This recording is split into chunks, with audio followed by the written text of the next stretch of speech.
everybody. This is Christine West here, my podcast of the Emotional Dilemma podcast. And I'm so excited to have my guest, Jim Britt, because the whole podcast is about my guests sharing their stories of the hurdles, the emotional, the psychological dilemmas that they had to go through in order to be the wonderful, wonderful master that they are today. And with that said, Jim, I am just so honored and excited that you are here to share your brilliance with my audience. And just, I don't want to take away your thunder because I know that when I met you, I was like, wow. I'm so impressed and delighted to be in conversation with you and to jump on this podcast with you. So can you share just very briefly with folks a little bit about you and, how we got here? Well, that's a long story, but I'll shorten it. But thanks for having me on, first of all, Christine. I've heard a lot about your podcast, and was excited to be on here with you. So, I'm a high school dropout. I dropped out in the 10th grade and didn't have a lot of direction in my life. I hated school. I was not a good student. I probably skipped more than I went. And it's not that school's bad, but I just didn't want to learn. I learned how to read and semi-write, but that was, that's what I came out with. But my first job I landed was pumping gas. I did that for about a year and a half, and then I went to a factory working on an assembly line, and that was my dream job. And I found out after a few weeks of being there that wasn't such a dream job because it was pretty repetitive all day long doing the same thing. And then late one night, about midnight, I was working what's called a swing shift. I got off at 12:30 a.m. Fella comes by my area that I'd met maybe once or twice. I didn't really know him, and he said, "Hey, Britt," he said, "You going to work in this factory the rest of your life?" And I said, "I don't know, maybe." And I really didn't know because I didn't know what else I could do. And he invited me to come to a meeting, and I said, "Well, what's the meeting about?" He said, "Something we could do to make a lot of money." And I'm going, "Well, what is it?" He said, "I don't know." And I said, "You don't know, but you want me to go with you?" And I said, "No, I'm not your guy." He said, "Come on, man." He said, "I'll tell you what I'll do." He said, "If you come with me, I'll buy the beer afterwards." I said, "What time is the meeting?" So I went for the beer, not for the meeting. Yeah, what an incentive. Your beer was your carrot. Yeah, but little did I know that my life was about to change. And I sat through this meeting. It was a direct selling company. I knew nothing about selling anything. I'd never done anything like that before.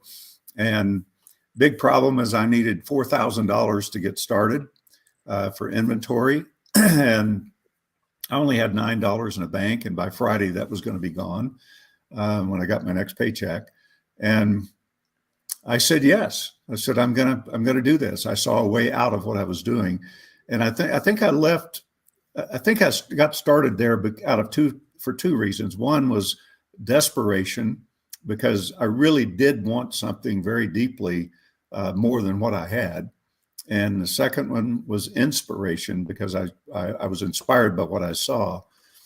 And anyway, I went to 23 banks and loan companies to borrow this money. And the 23rd one loaned it to me. And I was so determined. And it was the last one in the phone book. So it was, I'd exhausted all my resources. But then here I am in a business I knew nothing about. And my training was, your job is talking to people. He said, if you talk a little, you'll learn a little. If you talk a lot, you'll learn a lot. I said, how much is a lot?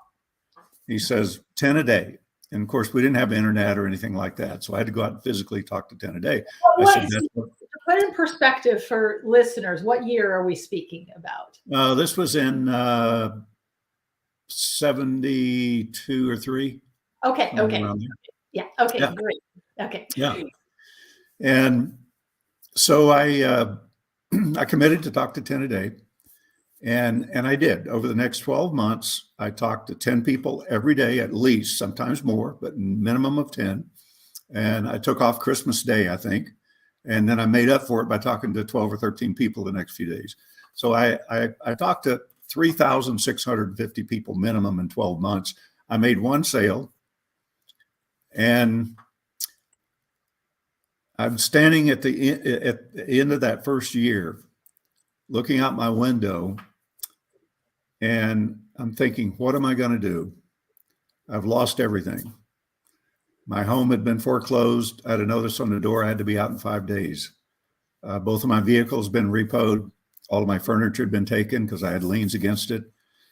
And I reached in my pocket and I had 15 cents. And I had a wife and a child. We had no food in the house.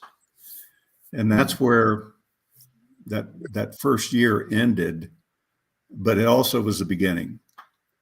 So just to pause you 1 second. So you go from this persistence of getting somebody to lend you this money about something you know nothing about. You make one sale, talk to all these people, you hit rock bottom. Yeah. I was about as rock bottom as you could get. I needed food for the family. I didn't know what I was going to do in 5 days. I had no way to get anywhere. I had no transportation. And I got the idea. The person I sold a 5-gallon container of carpet shampoo about 3 or 4 months before that to my one customer. And I thought, well, maybe he needs another one. So I pick up a 5-gallon container and I walk almost 3 miles in the Oklahoma heat, over 100 degrees, to his office to sell that 5-gallon container. And I walk in and he's standing in the office. And I to back up a little bit, I'd worked for this guy during the summer, and sometimes after school in my earlier years. I did a carpentry class in my 9th grade. We built a home, so I knew a lot about construction, and I mean a little for my age. So anyway, I go in and he's standing in the lobby, and I said, "Hey, I brought you another 5-gallon of carpet shampoo. I figured you're about out." So he said, "Yeah, we'll take it." And he told his assistant to cut a check. So I felt pretty good. I had money for food. And then he said, do you have time to talk to my brother and I? He said, "We've been talking about you." And I said, I guess, yeah.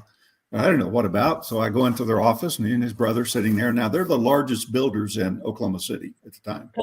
And he said, "Well, we've been building all these apartment complexes all over." And he says, "We want to try something new." He said, "We'd like to partner with you." I said, "Well, my business is going okay, but I don't have any money to invest." He said, "No, we're going to invest in you." And he said, "We think you're pretty smart." He said, "You're honest." He said, "You've saved me a lot of money. You do a good job when you work for us." And he said, "We'd like for you to build our next complex for us. It's 52 units." And he said, "You run the whole deal." And he said, "We'll pay you $300 a week." I mean, my mind already said, I'm in, because I needed money. "We'll furnish you a vehicle." I'm going, yes. and if you want it, we'll furnish you a 3-bedroom furnished apartment, which is everything that I needed. Hand it to me right there. Okay, so let me ask you, you go from rock bottom, you developed all these relationships. So what was the switch that, if you were to remember, of how I mean, I know that you had to survive. I get that. What was that switch for you to, I mean, because this is the 70s, $300 is a lot of money back then. Yeah. Are you talking about the switch that kept me going? Yeah. What was that switch? Because some people would have just crawled into a box and, lived outside, possibly. What it was, and I still talk about this today with people, is anything you want in life requires a foundational decision that doesn't allow for anything less than that. So when I set my sights in this direct sales company, I was going to make $1 million. I was going to get rich. But the first, I knew I had to learn. I knew I had to, get in there and grow. I'm not going to make it overnight. But I made up my mind I was not going to give up. I went to the first bank and they turned me down, which was my bank that I banked at, where I had my $9 on deposit. And he turned me down, and I actually threatened to move my bank account. And he goes, I mean, like, really, $9. whatever, you know. And so, um, so anyway, I went to the next bank, and then the next one, and the next one, and I went to loan companies. I went to anybody and everybody I could go to try to borrow this $4,000. And I was so determined, I just was not going to give up. I didn't know where I was going to go after that 23rd one because there were no others listed. Yep. But all I knew is I wasn't going to quit until I got it. Okay. And I Good. think that, you know, a decision that doesn't allow for anything less, and then just pure tenacity and being bold and going out and just making it happen. My philosophy is, you see a great opportunity, say yes, and then figure out how to do it. You don't figure it out before you say yes. So, okay. So, all right. So I get that from the people listening, that because so many people go through this process of, they spend a lot of energy and let me figure out how this is going to happen. And then all of a sudden they do it, you know, the opposite way of what you're describing, which is use a lot of energy. And then, so they don't really have the commitment to doing it. They have the commitment to figuring out how to do it. It really comes down to, if you want to be, let's say you want to be a millionaire, which is, you know, in today's world, not much, but if you want to be a millionaire, which comes first? The feeling of being a millionaire, or being a millionaire and you get the feeling of being one? The feeling of, hey, this is, I feel what's like to be rich, wealthy. Okay. So which comes first, the decision to be a millionaire, or trying to figure out how to be one before you decide? Well, the decision, it's a decision to do something. Decision comes first, then the answers. There's Correct. so many people that want to do something in their life, but they're searching around everywhere, trying to find what that is before they've decided what it is they really want to do. And that's so important. And you know, I mean, first thing, you got to have a desire to change. But I think everybody has a desire. Maybe if you talk about money, everybody has a desire to make more money. You could probably stand on any street corner and ask 1,000 people, and they'd all say yes. Correct. But desire is not enough. It has to go to that decision-making point. I don't care if it's about losing weight or making money or having a better relationship or whatever it is you want to have in your life. It affects, you know, every area of your life.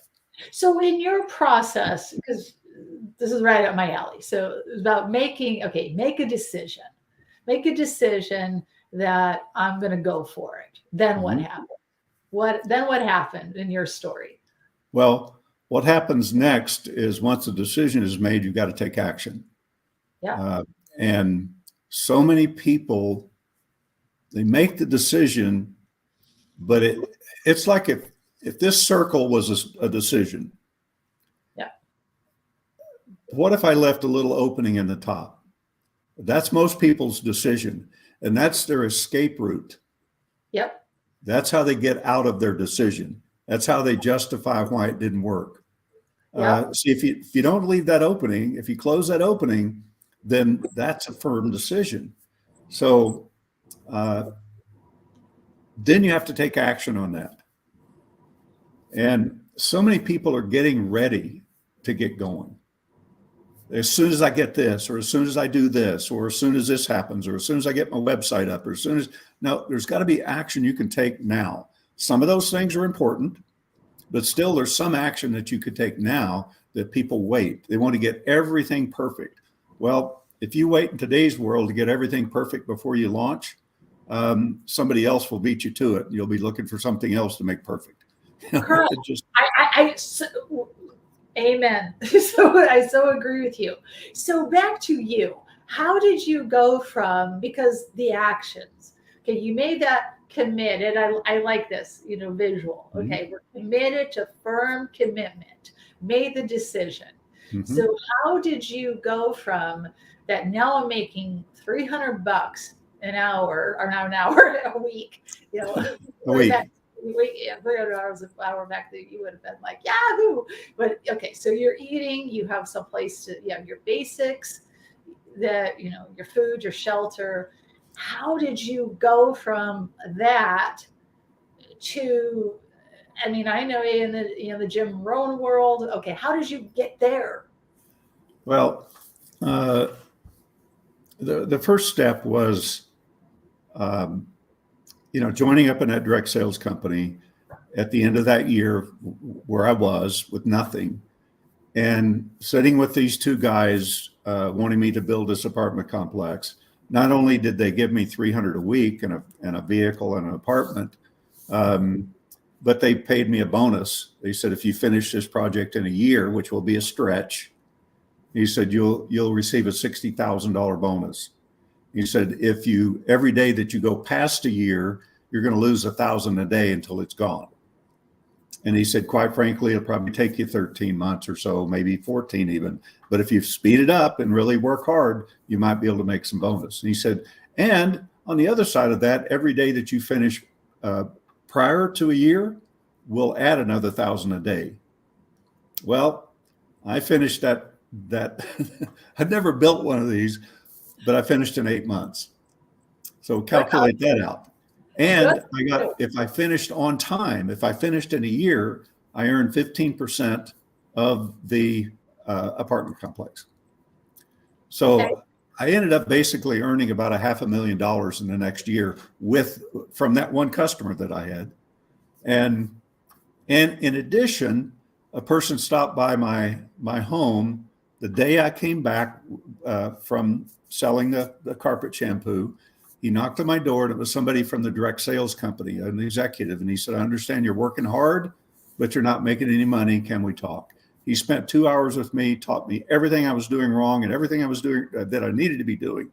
And in the next 12 months, I earned almost $500,000 from the direct sales company while I was building the complex. So I went from zero, 15 cents in my pocket, to millionaire in a year. Okay, and so people say, this is fascinating. So I want to go back to a few things because this is super important.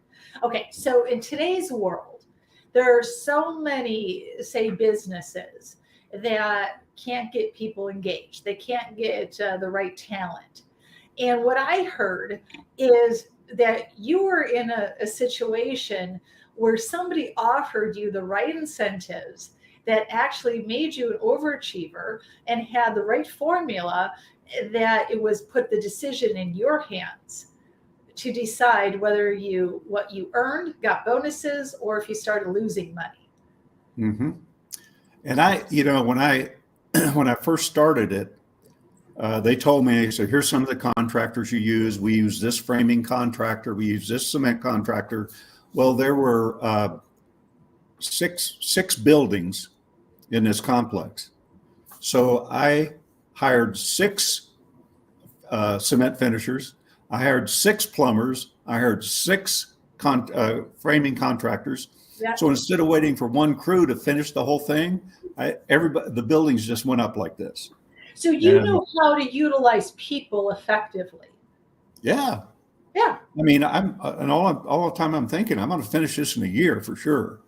And the closer I got to it, I thought I'm going to finish it before a year. And they started to see that too, So this is super important for people to hear, because what I'm hearing is that you got smarter in the essence of made a decision, firm commitment, and you weren't afraid to utilize people, your relationships, so that they can contribute to your success. Right. And it's creativity too. It's looking at all aspects of something and how could you do it better? Not that you're trying to beat everybody, but how could you make yourself better, or how could you accomplish something in less time? And that's really what I looked at. I mean, the first thing I looked at, I'm going, well, I got 6 buildings here. One contractor for all of them? No, I'm gonna do this. It just came to me. I thought that's a smart way to move, and it was. So I love this, because I know so many people need to hear this, because the way that how you describe it sounds completely simple, but I know from experience that really the hardest part is making a decision. It is. It's similar to, for example, I'm sure that you've dealt with people who have social anxiety, and I bring that up because I used to run a group of people that had social anxiety, and the hardest part that they ever had to come to the meeting was to make a decision. They were actually fine what they got once they got to the meeting. Mm-hmm. It was the hard part was, making a decision to get out of the house. Well, fear runs a lot of people's lives. Yeah. And it actually can take over and run your life. And for a lot of people, it does. And it could be the fear of failure, fear of success, fear of not being accepted, fear of not being in control of your life, fear of losing something. There's always fear. Somebody the other day, I offered a great opportunity to them, and they were afraid to part with a few dollars that was going to cost them to take advantage of that opportunity, and because they were afraid that they wouldn't recoup it back, but yet they loved the opportunity, but yet that fear took over and took them in a different direction. And you see that a lot. I mean, and what happens, a simple example is you take a salesperson, for example, and let's say they're calling on companies. Yeah. And cold calling, and they go into a company and they're all prepared and they make a presentation, they're all excited about it, and they get a no. Yeah. Then they go to that next company and they're carrying that no with them. They're not going in clean like they did on the first one. They're going in carrying that no. And then they get another no, and then they go to the third company, and now they're carrying two no's in with that third company, and they're almost anticipating a no. And after a certain amount of them, they do anticipate that. I mean, I probably did that talking to people, 3,650 people. I probably got to the point a few times where I'm just saying, well, they're going to say no anyway, but my job is just talking to people. I didn't know what I actually was supposed to be doing was asking questions and listening and trying to figure out what the pain point was. Because the fellow that sat with me, he asked me, how do you know if you have a viable prospect? And I said, I guess if they buy from you. And he said, no, man. He said, how do you know if there's even a possibility of buying from you? I said, I don't know. He said, well, obviously you don't. And he said, there's three destinations you have to arrive at. He said, number one, do they have a pain or a problem? If they don't, you don't have a prospect. But he said, let me tell you something. Most everybody's got a pain or a problem. Number two, do they want to solve it?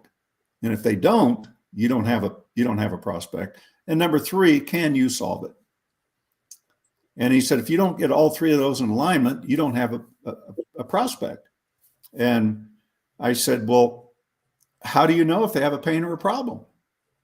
He said, well, it's not out there flapping your jaws like you've been doing for a year. He said, you got to be asking questions and listening. And I said, what kind of questions?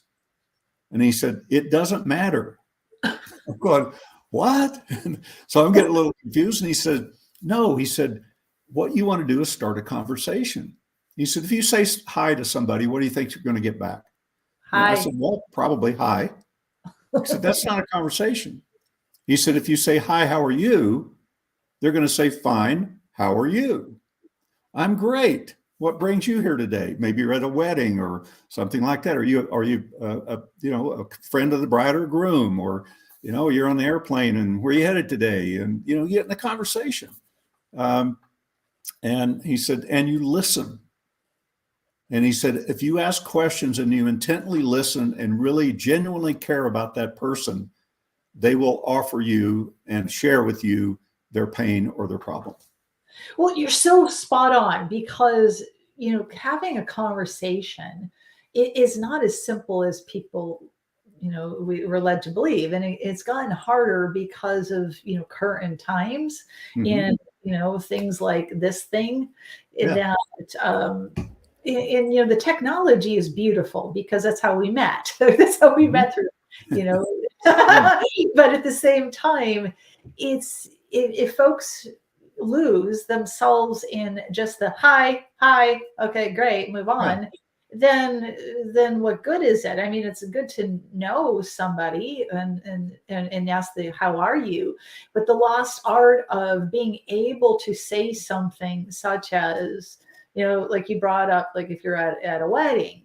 So for example, it could be a conversation that starts with like, let's say if you're a friend that came to the wedding and you don't really know, the relatives. Hey, are you on the groom's side or the bride's side of the guest list? Mhm. And then it could be into, okay, you learn that. Okay, well, how far back do you go in their history? Well, here's the way it works. Yeah, Yeah, they say, well, I'm a friend of the groom's. Really, how long you been friends? Well, we've been friends for since college. Oh, that's cool. Where'd you go to college? yeah. Well, I went to Yale. So what'd you study there? Well, I'm an attorney. I said, really? How long you been an attorney? Oh, 15 years. I'm going, wow. What type of an attorney are you? And they share that. And then I'll go, how do you like being an attorney? And they're going, man, and I've had this happen actually with a couple of attorneys. I really don't like it. It's something my parents wanted. Yeah. And I don't like being an attorney. A pain point right there. But now that may not be the pain point you're looking for, but I look at everything like a teeter-totter. And if this side touches, both of you lose. If this side touches, both of you win. On this side is all the benefits of what you're offering. On this side is all the objections for not taking advantage of what you're offering. And so I call it gathering stones. So there's a pain point. He doesn't like being an attorney. Pop, a little rock going on that side. And I say, well, what would you like to do? If you could do anything, what kind of business would you be in, or would it be a business? And then they share that with you. And then you might even switch it. Say, oh, do you have a family? And what you're doing is you're gathering everything about that person. But I tell you something here that this fellow that sat with me, it changed my life. Okay. Not only what he was talking to me about right there, but he said, Jim, he said, if you'll take what I'm about to tell you, take it to heart and apply it in your life. He said, you'll never lack for friends. You'll build a network worldwide someday, and you'll never lack for money. Okay, let me pause you because that's super important for people listening, what Jim just shared. Because how many people out there want what exactly Jim said is that you don't have lack. You don't live in a world of lack. Okay, the pain point is lack. Right. Yeah. So what he told me was, he said, every time you meet a person, Jim, he said, every time, doesn't matter where it is, could be at a church, could be at a wedding, could be on an airplane, could be in a coffee shop, wherever. Every time you meet a person, not about business. He said, it could be about business, but it may not be. He said, always be thinking, what can you do to help this person? Mm-hmm. And I mean, and I've lived my life that way. I'm always thinking if I'm around somebody, I'm asking questions and I'm listening. I'm trying to find out more about them. And the reason is because I want to help people. And, people are stuck and they're stuck in their own belief systems that's been created by a lot of tentacles coming into that belief system that they don't even know they have. And it keeps them stuck in place. It keeps them living in fear, and it keeps them, well, they become aware of that they have problems, but they're going in the wrong direction to solve it. So let's talk about that because I in my experience is people could know that they're in pain. So for example, I'm in pain, so I go to the pharmaceutical company because I want a pill. I want to pop pills. That seems easy. But yeah, it doesn't solve the problem. Right. Okay. So in your way of going from zero rock bottom to learning this magic, how do you suggest people go in the direction that starts solving what they're looking to solve? Well, First of all, they have to know what they're solving. So somebody could become aware that they've struggled financially all their lives, or they're overweight and don't know how to lose it, or they're in abusive relationships, a series of them, don't know how to get out of it. They become aware of the problem, but that's not enough. And what I discovered is there's about 80%, I don't know if this is exact, but roughly 80% of the population, especially people going into business and entrepreneurs, but people in general, things that they want to accomplish, about 80% don't follow through. They want more, they create their vision boards, they set their goals, they do all of these things, which to me is just a lot of mental gymnastics that distract you from doing what you really need to be doing. I'm laughing because I get it. Okay. And the more I looked at that, I thought, well, what makes the 20% different than the 80%? And yes. I thought, well, it must be programming. Okay. It must be habit patterns that we have. And sure enough, if our parents teach us to walk and talk and do the things that we do, and we learn things as we grow through life, and we develop habit patterns based on those. We learn our parents teach us how to swim, for example. After you learn how to swim, you don't stand on the side of the pool going, can I swim this time? No, you just jump in and go because you already know you can swim. Same way with driving a car. You've been programmed to drive it. You don't have to think about it. You just get in and go. Yeah. So I thought, well, that's kind of cool that a lot of these habit patterns become second nature, and we don't have to think about them. So those habits, I thought, well, they have to be stored like right at the surface of your subconscious mind, because you don't have to think to access them. They're just there because you've done them so often that you have access instantaneously, like getting up and walking. You don't think about that. Just get up and go. So I thought, well, to remember your past, how much of that do you remember? And because that's what brought us where we are today. Correct. And correct. You don't really remember your past. You remember highlights of it. Yeah. You remember, you remember the emotional things that you had happen, the beautiful things, the vacation you took when you first went to Alaska, the beauty of your surroundings. And you'll never forget some of those things because it was an emotional experience, whether it be your first kiss or your first date or your first business you launched or whatever. Yep. But all of those other things are kind of like, in today's world, it's kind of like files on your hard drive. You don't remember them. You don't remember every single thing about your life. So the more I thought about that, this was about 35 years ago that I went through this kind of a day of contemplating this. And I thought, well, wait a minute. We all have negative experiences. And we don't want to feel those. No. And some are pretty traumatic. Some people have been abused physically, emotionally, sexually. Some people have lost in their family. They've lost money. A lot of things have happened to people, got abandoned.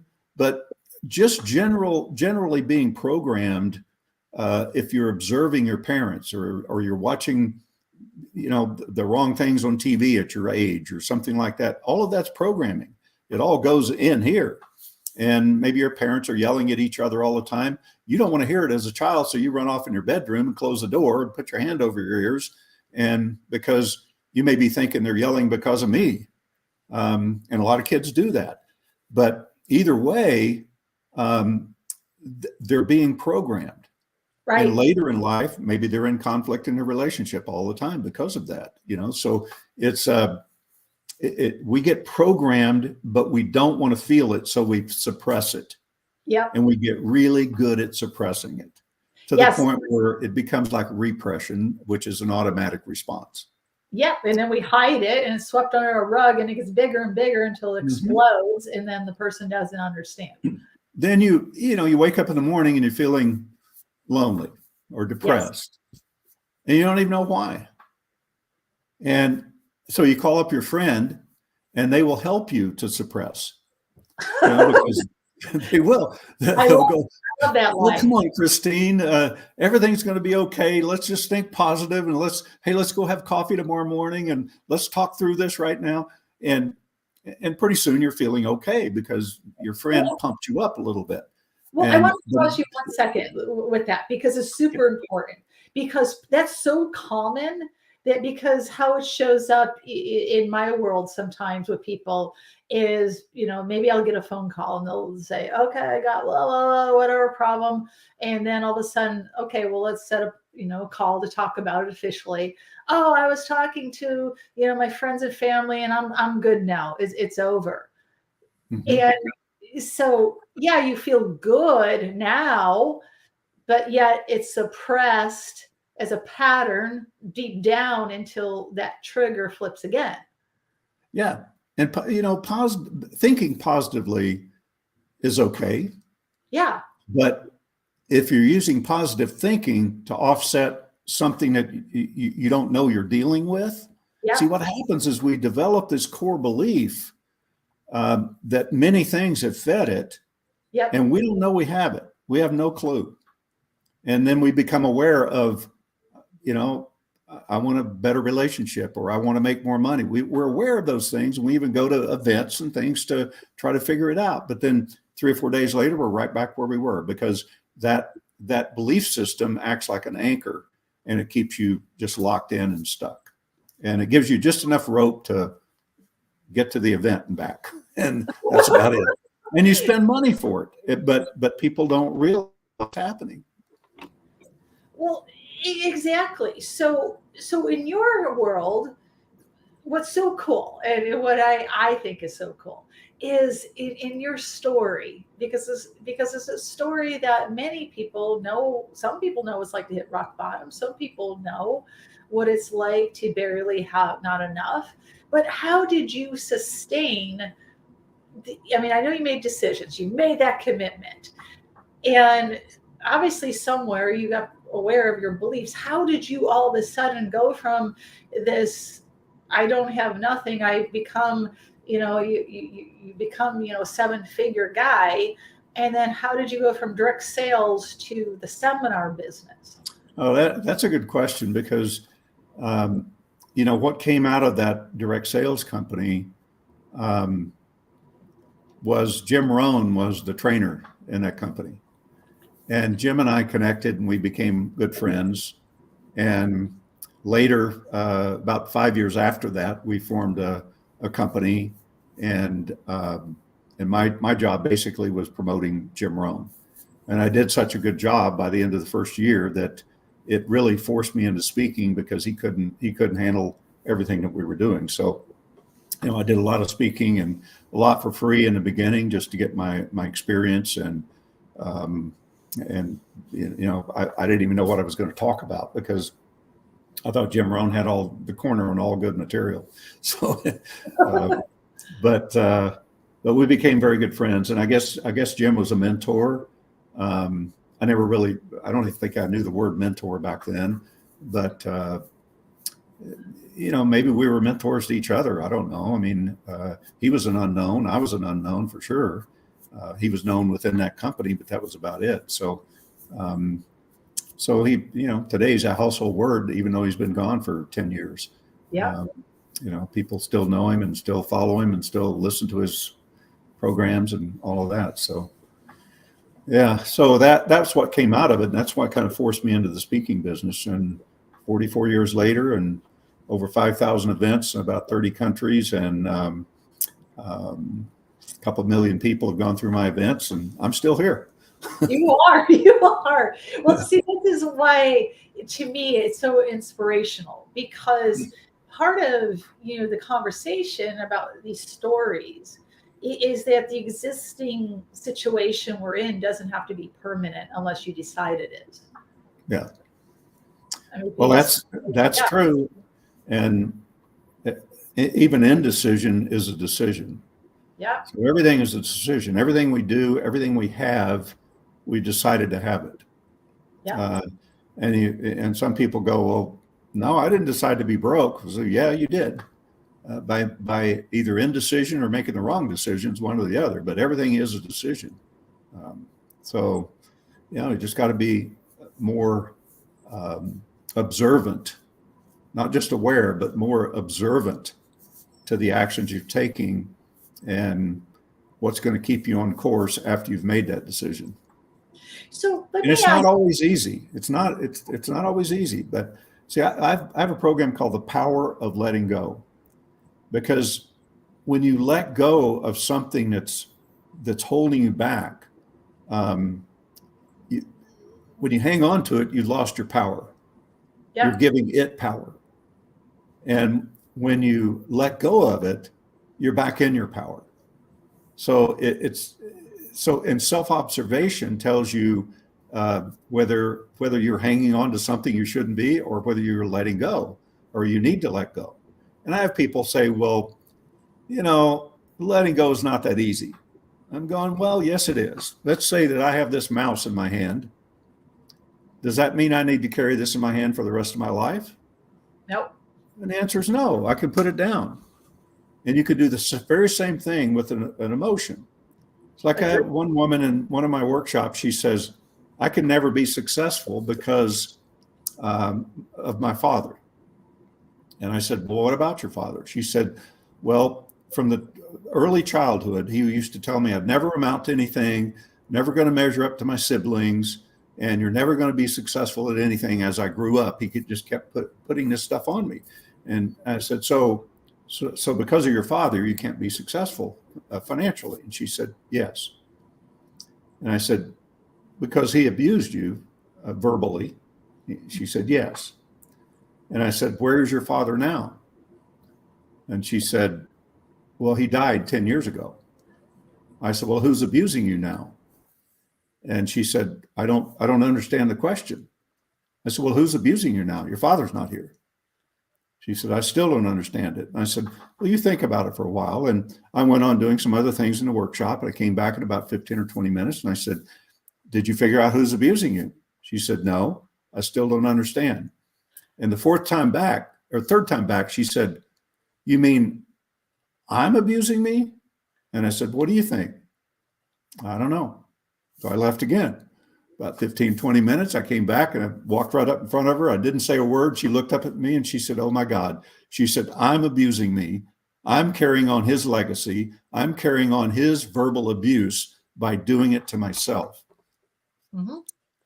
And see, people get so wrapped up in their false identity that they don't see who they truly are. Da da I mean, da. Get a prize. Exactly. I do a little exercise where I'll take a nice wine glass and I fill it with sparkling water. Yep. And I said, this represents you as a child. And I'll swish it around. And I said, as a child, what were you thinking and feeling? And somebody would go, oh, I was sparkling. I was happy. I was bubbly, things like that you see in that sparkling water. And then I take a little container of dark oil. And I said, then you start to get programmed. You see your parents fighting, boop, little there. You see them talking about lack of money, little oil. And pretty soon you've got this coating of oil. I said, then you take a handful of glitter and you put it on top of the oil. I said, so this down here is who you are. This is who you think you are. And this is who you want other people to think you are. All the glitter on top. Yeah. So you're faking it, but yet because you don't know who you are, and you don't know how powerful that you really are. Yeah. As a Did human being. we see that on social media where everybody has this image avatar out there of Mhm. who they want people to think they are, and then they don't know who they really are.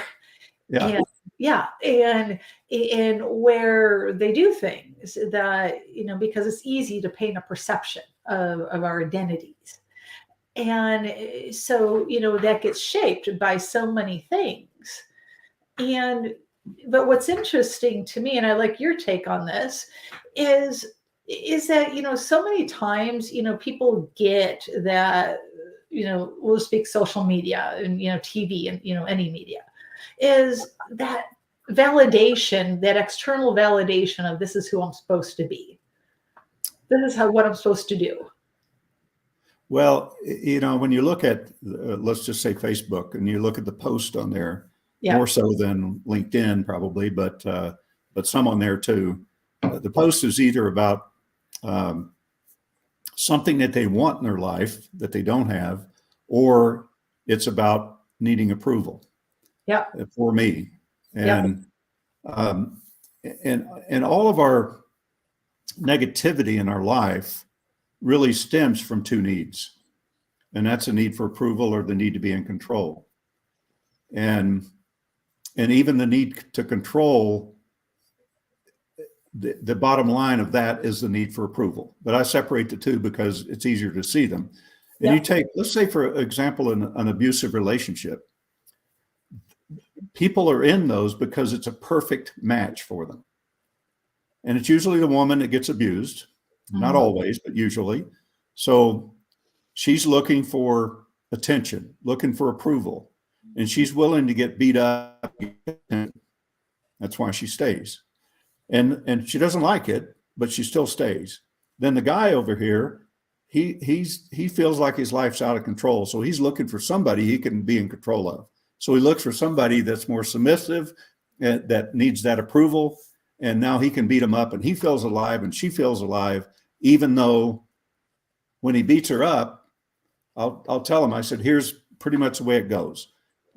He beats her up. A little bit later, she yells at him and said, if you ever do that again, I'm done with you. And he runs out the door and he's all mad, and he goes down and starts drinking some beer. He calls a little later and he said, honey, I'm so sorry. I'll never do that again. Now he's submissive and she's in control. It's like they juggle this ball back and forth, and 3 days later, they repeat the cycle again. And it's so easy to get out of that cycle simply by letting go of your need for approval. And there's so many even little things in our lives that would be huge to be able to let go of once you understand that it's either one of those two needs. Well, it's interesting that you bring that up, because from the perspective of simplifying, because I and again, in my work, I fully get what you're saying, because I look at it as it's the addiction to control, the addiction to the need. Mm-hmm. It's so, for example, in the abuse situation, you go in this round robin, cycle of where, oh yeah, he said he wouldn't do it again, but I'm addicted to the argument. I'm addicted to our cycle. Maybe we're getting, a high out of, the roar, or, or in some cases, when he says, hey, I won't do it again, I get some reward. Maybe he comes and brings flowers. Maybe he takes me out to dinner. Maybe he, buys me something. I don't know what that is, but it fulfills the need of what you're speaking of. Well, you mentioned that this addiction or addictive type cycle, we do get caught in an addictive cycle, because if you look at it, every experience we attach a feeling to. Yep. Some are pretty mild. We don't remember them. That's our files in our hard drive. Some are more good and bad. We attach a feeling to it. And the more we feel that way, the more we start to think that's who we are. Yep. And the more we start to think that's who we are, or the way the world is, or whatever it is you're looking at, the more we believe that that's who we are. Yeah. And when you look at beliefs, all beliefs are false. None of them are true until you decide it's true. Yeah. Then it's only true for you. It's not true for everybody. So, but we come to believe who we are, and what we believe, we always take action on. Right. And when we take action, we always produce a result. Yeah. And that result is going to feed that initial experience. So you stay in that cycle, and every time you go around it and feed that experience again, that gets stronger and stronger and stronger. Well, exactly. So a concrete example, what came to my brain when we were describing this, let's go back to the abusive cycle, is, let's say one person makes a decision. Okay, I've had enough of this. I'm leaving you. We're, separating, we're divorcing. Then all of a sudden, let's say that woman decides to all of a sudden, meet some other man who treats her kind, and things are calm, and it's no longer that pattern. And then all of a sudden she believes that this is boring. That all of a sudden, then she gets tripped into, wait a minute, I can't be in this boring relationship because there's no highlights of, we're not going up, down, up, down. He's not beating me up. And he's Well, typically, let me give you an example. Yeah. Somebody in one of my workshops again. Yeah. She came in early one morning, the first day, and I was standing by the registration table when she was registered, and I noticed that she had bruises on both wrists. She had a black eye covered up with a little bit of makeup. She had a busted lip, and she had some bruises right on her throat. Ouch. And it was very apparent she had been abused. And so she registered, and I spoke to her, and she went on in. And during the first day of the class, she said, I want to share. We were talking about, I think we were talking about the approval and control issue. And she said, well, I want to share something. She said, when I left this morning, she said, well, first of all, she said, I've been in, this is my 7th abusive relationship that I've been in. That's what I'm saying. Yeah. Yeah. Yeah. And she said, I want out, but I don't know how. And every time I get out, I get back into another one. Yeah. And she said, when I left this morning, my boyfriend, she said, I've married 4 of them and 3 have been boyfriends. And she said, when I left this morning, he said to me, when I walked out the door, if you ever try to leave me, I will kill you. And she said, I think he means that. And so I started working with her, and I said, well, I mean, we dug in and found out some things that went on in her life and in her childhood, and she'd been abused, she'd been raped, and different things by family, and so I started working with her on the approval control issue, and I worked with her for about 25 minutes and helped her completely clear that need for approval.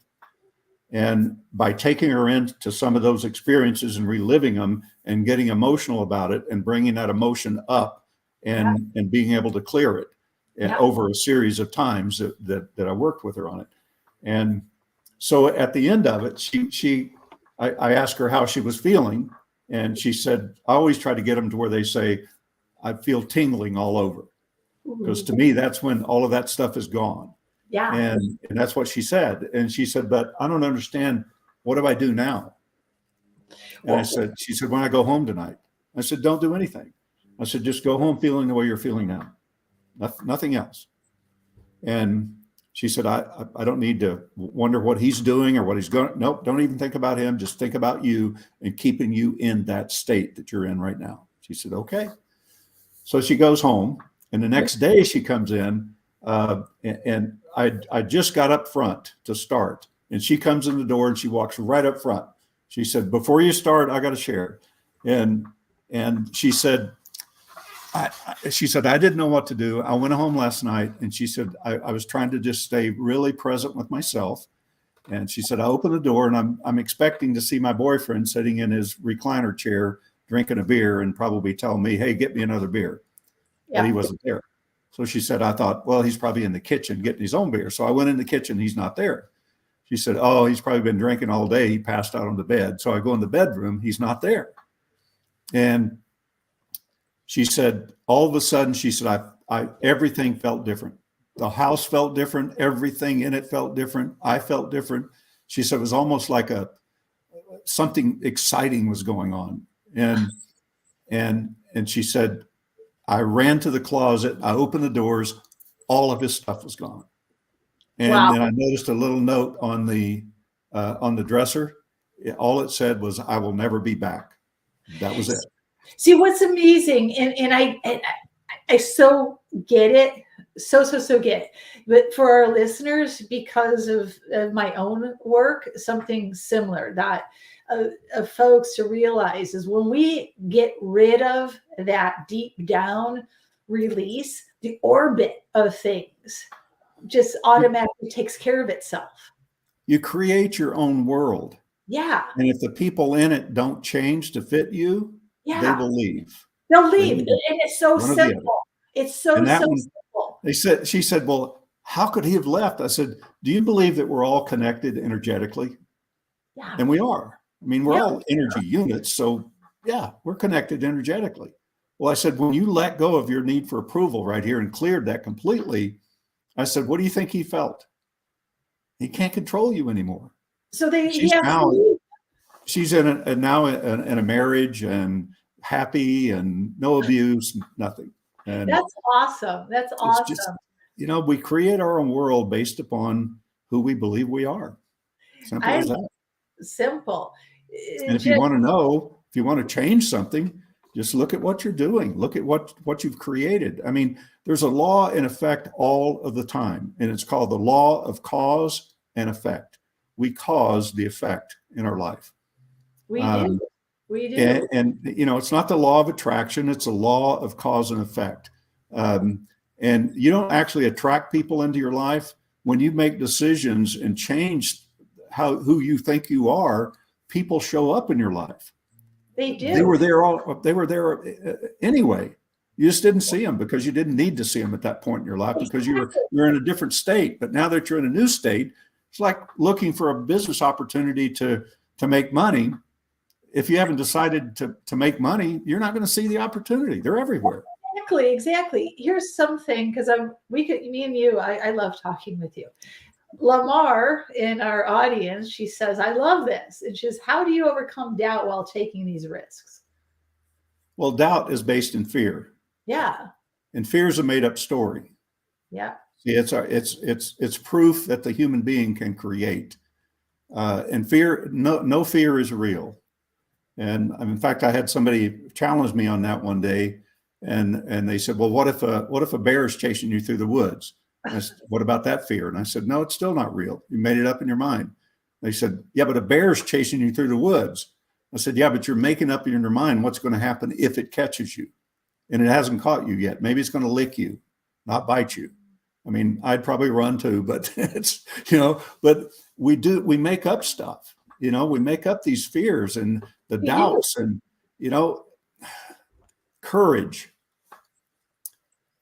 is the first step into what I call resourcefulness. Below that, all of these negative things like doubt and fear and everything's fear-based in the negative side, but you've got hopelessness, which is kind of a non-feeling state. You've got sadness, which is a little higher level vibration. And you can feel this in people when you're around them. You've got sadness. You've got fear, holding you back. You've got anger, and then you've got anxiety. And most of your high achievers that you see today are stuck in anxiety. Yep. And they're going in circles and they're accomplishing things, but they're not really happy. Because anxiety is a combination of fear, anger, and depression, all three wrapped into one. One holds you back, one pushes you forward, one holds you inward. Yep. So the next step out of that is courage, because courage is the antidote to fear. Being able to step out and say, no more of this. No more of this. I'm moving forward with what I want to do. See, courage, it takes courage to make a decision. It does. Jim, I love this, and we've been at this for a while. Oh my God, I can't believe an hour's gone by. So as we wrap, from the bottom of my heart, thank you so much for. Can I leave them with one more thing? Please do. Leave them with the Jim wisdom. Please. This is one of my favorite things because it makes so much sense. I was then years back, I don't know, 25, 30 years ago. A friend of mine and I were talking by phone one day, and before we hung up, we always had conversations about philosophy and different things. And he said, hey, Jim, he said, what do you think the word resourceful means? I said, I don't know. I never really thought about it. I said, I guess maybe being more productive and using your imagination, something like that. And he said, yeah, it's just an interesting word. And I thought, I guess so. And then we hung up, and I'm driving home a few hours later, and I couldn't get this word off of my mind, resourceful. And so it was before the internet. So I walk in the house. First thing I do is go to the library, and I open up the dictionary and look up the word resourceful. And the 3 syllables, resourceful, means once again, full of source. resourceful. And I thought, that's pretty interesting, depending on what you think source is. And then I thought, well, I'll look up the keyword source. And I was shocked when I read it. Basically, it said where all things originate. Source is where all things originate, not some things, all things. I'm going, wow, depending on what you think source is, but all things originate there. So I went to the bookstore the next day and I looked up different dictionaries and things and tried to find the origin of the word. And I having no luck finding anything different, but I wanted a different definition of it. So this went on for about a year and a half. And so I was in a small village in England called Chester. And I was walking down the sidewalk and I see a back door of a building and it had a little sign that said antique bookstore. So I wandered in there because I love old books too. And right just as I walked through the back door, there's a dictionary about, probably 10 inches thick. It looked all tattered and, I don't know how old it was. I never looked. But it had a sign on that said, do not open. And I thought that meant for the people in the UK, not me. So, so I was prepared to buy it if I tore it up or anything, but I opened it and I carefully looked up the word source. And I saw some of the same things I'd seen in other places. And all of a sudden one popped out at me, source, love. I've gone, wow, resourceful is once again full of love. And I thought, well, what does that mean? Well, when you're passionate about something, you've fallen in love with it. Yes. You decide you're going to do something or have something in your life, and you fall in love with it. Not like an attached form of love, but just it overwhelms you with that feeling. And love is an energy that travels so fast that it's everywhere at once. And it's available to anybody and everybody. And when you make a decision, you've just fell in love with what it is you want to accomplish. And your only other option is to fall in fear with it. You got one of two options. And the more I thought about that, I thought, wait a minute, there's a flaw in this possibility here. And I thought, if all things originate in love, where does fear come from?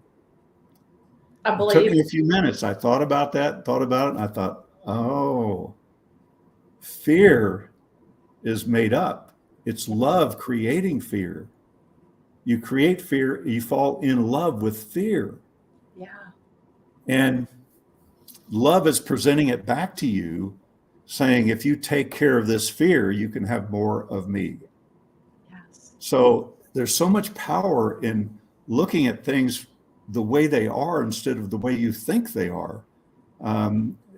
We just make up stuff, and we need to see reality and fall in love with life.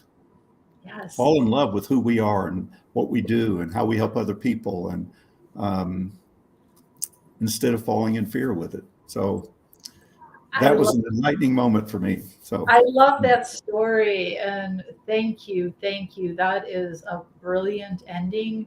And I love that you've come into my life, Jim. And thank you. And we'll end our show with that. And thank you for folks for listening and on the replay. Thank you.